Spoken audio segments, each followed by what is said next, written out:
Talks is live from Washington, D.C. in the United States. National Vice Chair is Danny Mofsowitz. Danny, welcome to Ed Talks. Thank you so much, Dan. Very lucky to have young leaders like yourself. Thank you. I'm lucky to be part of the Jewish community, right? Okay, so we're back with Ed Talks at the AJC Global Forum, and I'm here with a very good friend of the board and of the Jewish community. It's Lee Nussbaum, who's the Assistant Director for the AJC Africa Institute. Lee, welcome to Ed Talks. Thank you. It's great to be here. Great, and it's nice and sunny. The sun's out, a little bit of wind. I do tell people, not a professional videographer, so if this gets a bit noisy or the things crackle, then let's get over it. So Lee, firstly, thank you to you and to Wayne and the Africa Institute for just the support you've given us, bringing us a whole delegation from South Africa, came from Sorges, National Board, Cape Board. How long have you been with AJC Africa Institute? It'll be 4 years this September, I think. Yeah, let me move this. 4 years, okay. And what do you love about your job? I love that there's always opportunities to move things forward and help people. And even when it's, it's been a tough few years to be Jewish, to be in the Jewish communal world, but there's always opportunities to do things. We work very closely with the Board of Deputies, but we also partner with African business leaders and entrepreneurs across sub-Saharan Africa.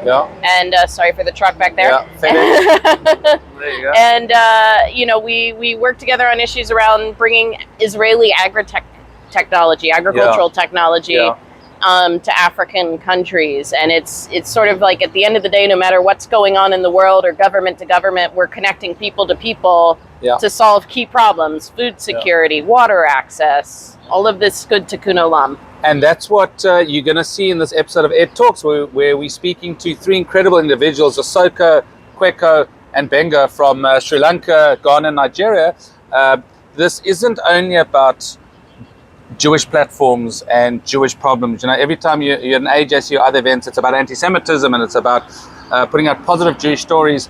The work that AJC Africa is doing in bringing Israeli and Jewish business and technology into Africa, like you're saying, it's not about politics. And you're going to hear from the others that whatever your opinion of Israel or any other country's government is, at the end of the day, people need water and they need electricity and they need the basics. And if we're able to assist and provide that, and I think that's what AJC Africa Institute has been doing all around Africa.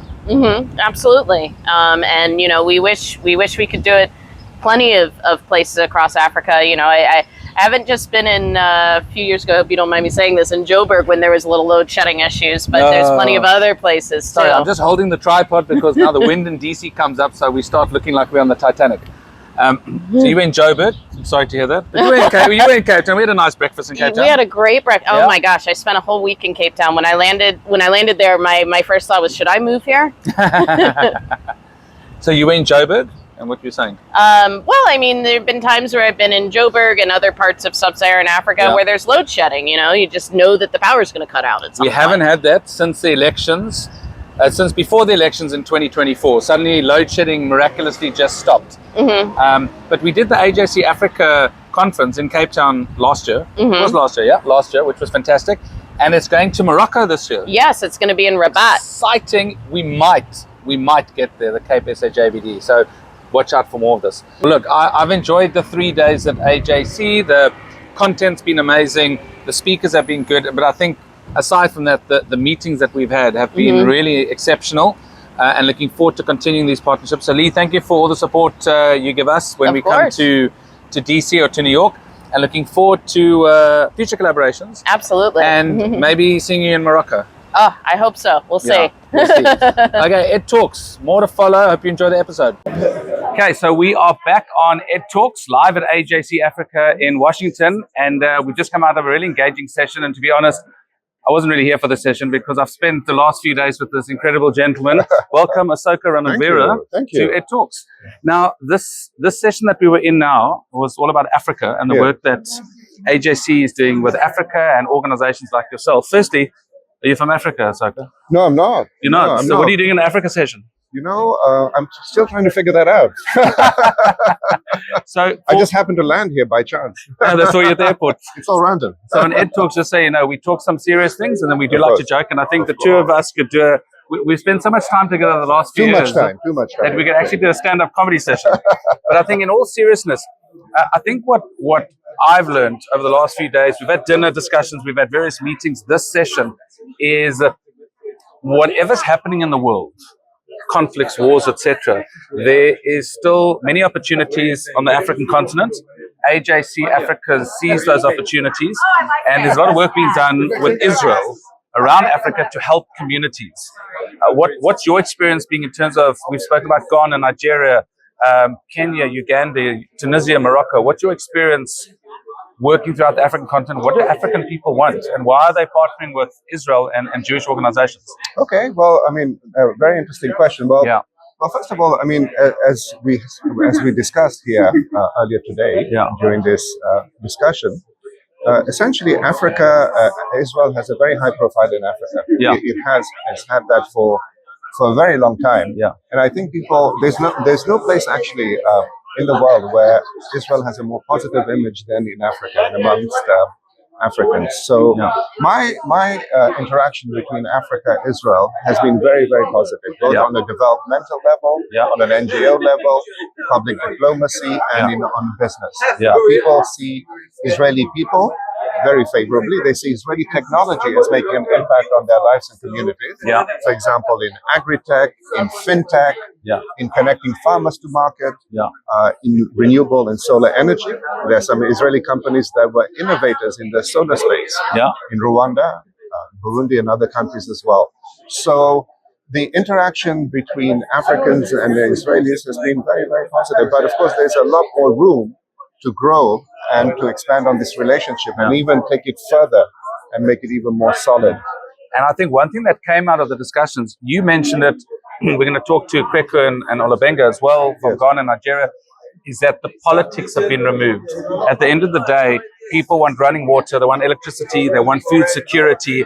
And despite what governments may say or do, actual communities want the help, they want the assistance. And if Israel's there to help, if Jewish organizations are there to help, then they're wanting to partner. Absolutely. So I think there's also another aspect to this as well, is that in a sense, Israel actually has been engaged for many decades in Africa, but somehow that story has been either underappreciated or not, and excuse me for using this term, not publicized or maybe sold enough as well. I think Israel and Israeli organizations and NGOs, and actually personalities such as yourself, and you are quite a personality, man. I can try and be, but I love it, Chief. I love it. But no, I think really there should be a bit more emphasis on getting that story out so that African people understand how much more Israeli NGOs and companies and organizations actually have been involved in the kinds of projects that you're talking about. So yes, there's a lot more room to grow, but at the same time, get that story across. And I think more engagements with your African counterparts, people such as yourself, in social media and even in traditional media organizations is absolutely essential. Well, Ahsoka, thank you so much. I mean, we could sit here and talk for another hour, probably talk nonsense and joke a little bit as well. I'm going to want to continue this conversation, and maybe we consider something. You've been to Cape Town? I've been to South Africa, but no, I haven't been to Cape Town. I would love to come. You should be locked up. Well, now we're going to work. Now we're going to work on something to get you to Cape Town, because I think your story that you have to share and the work that you've done throughout Africa. Thank you. And the fact that you're not Jewish. No, I'm not. But you've been to AJC. But I feel it. Well, you feel it. I feel the love. I feel the love. He eats like it as well. I've seen you eat. He doesn't drink like a Jewish person. He had a Coke down. Exactly. Maybe drink. It was a bad night. It was a bad night. But we're going to work on getting you to Cape Town, having more discussions, because I think it's important for our community. Our community wants to know what's happening globally. Absolutely. And I think it's incredible that the work you're doing, that you're here at AJC, where people think it's just a conference about anti-Semitism, and it's not. No, it's not. We, as much as we fight anti-Semitism, we have to focus on, which Olabenga said, the positives. Work with our friends.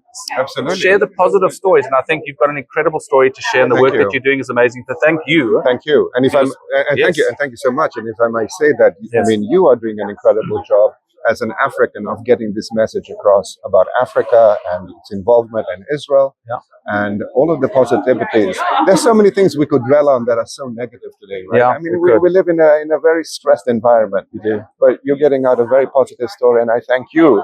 And I hope there'll be more people like you as well. And I'd love to come to Cape Town. Fantastic. Well, Thank you, we'll my see brother. about making that happen. Ahsoka, thanks so much. Thank you, sir. And let's go to the plenary. Absolutely. Thank you. More on Ed Talks coming now from the rest of Africa. Okay, so Ed Talks, we're continuing the African discussion. We just heard from Ahsoka, that's not African, but he's from Sri Lanka, but someone that is from Africa and all the way from Nigeria, Bengu Awe. Bengu, welcome to Ed Talks. Nice meeting you, bro. Thank you. Well, nice meeting you. We've known each other for the last 3 years. We've been at AJC for 3 years in a row. Correct. We've had dinner together for the last 3 years. Correct. And one of my fondest memories, by the way, was I did an event in Lagos on Victoria Island.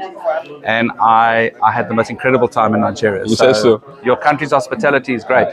But Bengu, we're here because AJC is a conference, and most people think it's a platform for Jewish people to come together, talk about anti-Semitism and our challenges, etc. But you've been mentioning for the last 3 days now at our dinners that we should be working more with our friends and looking at the positive stories and the opportunities. Now, you're not Jewish. Yeah, I'm not. But you've come to AJC the last few years, and you're doing incredible work with not just Israel, but with Jewish organizations to uplift communities in Nigeria and around Africa. Right. Tell us more, why is that so important to you? And maybe throw in some of your, you get proverbs. You also get Bengu proverbs. So just tell us about some of the incredible stuff you're doing around Nigeria and why you're working with AJC. Okay, thank you for having me. Yeah. I think it's important, as you put it, that AJC is beyond just advocacy for Jewish people. Yeah. I see it as advocacy for humanity. Yeah. And building relationship, looking for that stuff that binds us together. And we, at the end of the day, we are looking for how to benefit and support mankind. Yeah. And this is my third time. The first one was here in DC. Yeah. Then last year was in New York. That's it. And here we are back in DC. And I look forward to attending next year by God's grace. Yeah. So why I'm so much in support of this program is the sheer capacity to change mankind. Yes. The opportunities To change mankind. Yeah. The opportunities to collaborate, Yeah. deepen our relationship, and hopefully get a better outcome than what we currently have. AJC has been supportive, they've been fantastic. As an alumnus of Project Interchange, I spent 2 weeks in Israel. Oh, wonderful. Then last year, as you know, during the AgriTech, I was in Zambia. Yeah. And as you know, serious relationship developed from that. So when we talk about coming to functions like this or forum like this, is how we can connect, how people connect, see the business, and I like to advocate for businesses, because at the end of the day, we can separate government from the people and the business. That's it. So what we've seen is that business to business collaboration is massive, and we are seeing tangible outcome in terms of transactions that not only benefit people from profitability perspective, those changing narratives. Yeah. We are seeing impact. I've mentioned support from Israeli company for agriculture in Nigeria. Yeah. We are talking about healthcare. Yeah. We're talking about cultural exchange. Yeah. So those are tangible benefits that will benefit the youth. And you you said like when you were in Zambia last year at AgriTech, you made connections that resulted in actual business with Nigeria. Correct. And business that can uplift communities. People need basics: food, water, electricity, etc. And regardless of what's happening around the world, wars and conflicts, etc., at the end of the day, humanity needs to come first. Correct. It's not people's political agendas. And as you've said now, just say for the camera, is it the purpose of us gathering? Talk about why people come together. The food, the moonlight. What's a Bengu proverb? Okay, I like to, in Africa we are rich with proverb. Yes. So I reference the fact that when you invite your kinsmen to the village square, it's not because you want to feed them. They all have food in their various homes. Yeah. And it's not because of the moonlight. They can see it from their various homes. Yes. But it's important for kinsmen to gather. Yes. It's important for kinsmen to discuss, Yeah. to collaborate. So that's one of the central focus of gathering like this. Yeah. I also mentioned the fact that when we have wins, successes, we should amplify it, we should celebrate it. Yeah. So I spoke about another proverb that until the lions have their own historians, Yes. the history of the hunt, we always glorify the hunter. Yes. So let's celebrate wins. Yes. We call it testimony. People listen to it. They believe in the power of narratives. It's all Yes. about storytelling. Yeah. Yeah, and we should do. We tend to focus so much on our enemies. Let's celebrate friendship. Welcome to Fun Facts with Ed. And I'm out and about. I don't have my selfie stick. I got my selfie arm and under my microphone, so it should be good. We are at Capitol Hill, which is one of the most historic neighborhoods in the US, and we all know the impressive building right there behind me. Ooh, as the sun comes out, I'll put my shades on. It's a US Capitol building, which is the legislative branch of the US government. It's home to the Supreme Court, which is the highest judiciary in the US, and also the Library of Congress, which is the largest library in the world. And no, it's not the Milnerton Library or the Constantia Library or the Pofadder Library. It is the Library of Congress. So some more fun facts you can Google more about US or DC and about Capitol Hill. But hope you're enjoying these fun facts. From me, Ed, in DC. Cheers. Okay, so we are back on Ed Talks, and I've got my tripod up. It makes us look a little bit shorter. Maybe we raise a bit. But anyway, as I say, I'm not a professional videographer, but I'm here with Kweku Apai Menka from Ghana. Kweku, welcome to Ed Talks. Thank you very much. Thanks for having me.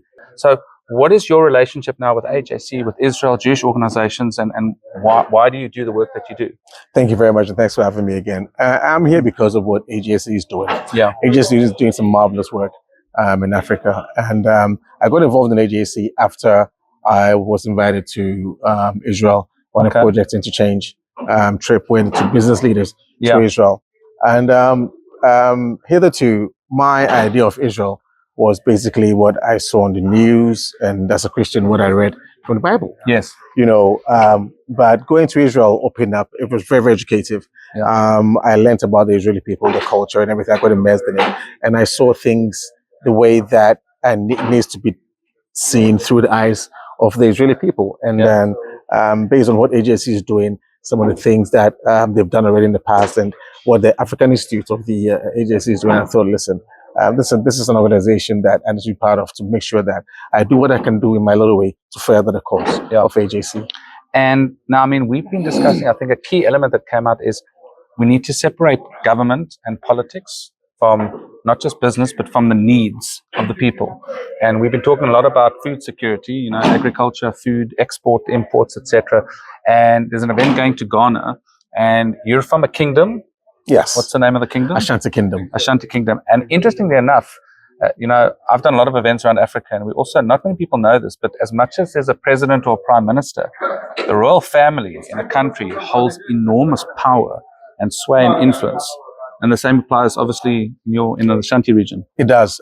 We should know that Ghana, or African countries as we see them now, is a construct of colonial relic.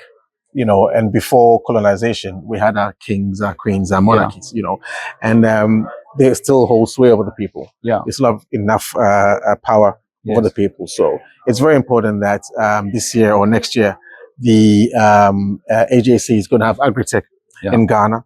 And Ghana, because the government of Ghana has demonstrated very powerfully that agriculture is a tool for development in the country. They're going to use that very well. And the policies that they have, great in that direction. And it's been held in Kumasi, which is the capital of the Ashanti Kingdom. That's where the king is. And the king himself is an avid farmer. Yeah. He has earmarked about 50,000 acres. Wow. Of 50,000 acres. 50,000 acres, yes, of land for commercial farming. Yeah. So That's Africa amazing. has a potential of being the breadbasket of Africa, especially when we partner with agri-tech. And I think the message there as well is it's not a punt of Israel or Israeli companies or technologies. It's a fact of Israel's doing work in Africa. Mm-hmm. It's a country that, aside, you don't need to agree with the government of the day and what they're doing. At the end of the day, it's about job creation, food security, development. Exactly. And whether it's Israeli technology or any other country, for example, the fact that Israel is wanting to do business with Africa, your king is wanting to work with other businesses in Israel, etc., Jewish organizations.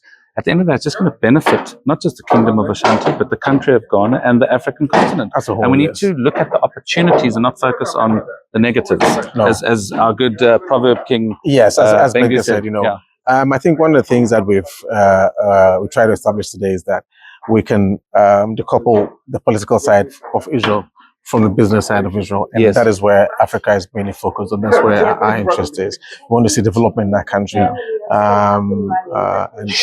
And I think it's very important that that comes across. And with that, it brings development to the people. It brings affordability to the people.